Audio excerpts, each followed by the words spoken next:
the measuring, how are you helping your clients set goals? And whether I'm an individual or I'm a CEO tasking my marketing team to think more like a PR company, we have a great story. Let's get it out there.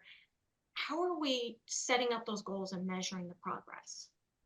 So measuring PR is always a sort of a tricky area. I mean, on one hand, you can measure how many placements did you get. So if you created a press release about your new product that you're going to share with the world, and then you get it out there and it's picked up and, in 30 different places, in 30 different outlets, and you get a few interviews, then great. That's wonderful. I mean, you can measure it by how many placements you're actually getting, how many bookings you're getting on the radio or podcast or TV.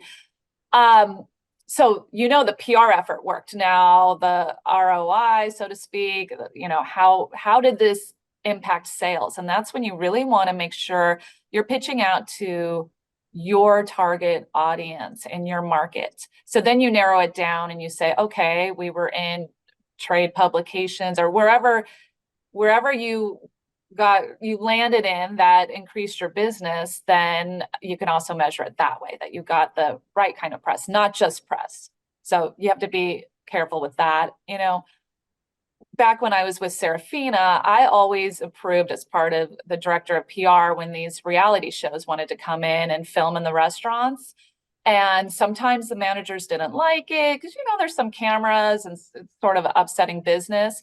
But I always said, trust me, these are national shows. So these are getting huge audiences. And there was this famous episode from Real Housewives of Beverly Hills where Kyle Richards and Camille Grammer had a fight at a particular booth at Serafina Broadway in New York. And that show, millions of people watch it. And we all know New York's a big tourist destination. So a few months later, after it aired, the manager said, you have no idea how many people show up and ask me, can I please sit at the table where Kyle and Camille had their famous fight on Real Housewives of Beverly Hills. So, I went back to the owners and I said, see, this proves my point. Being on these shows it's getting the brand out there and helping to add to the customer base.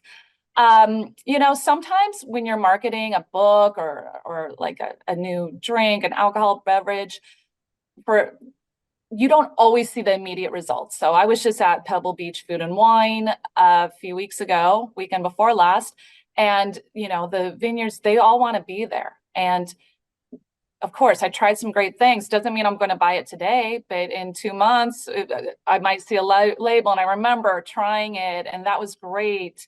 And so it doesn't always happen instantly. And of course, I'm speaking generally because every business is different. If you're marketing a concert or an event and getting PR for it, then obviously we're going to have different ways to measure the success. I think also a way you're going to measure is the online traffic you get from the press placements.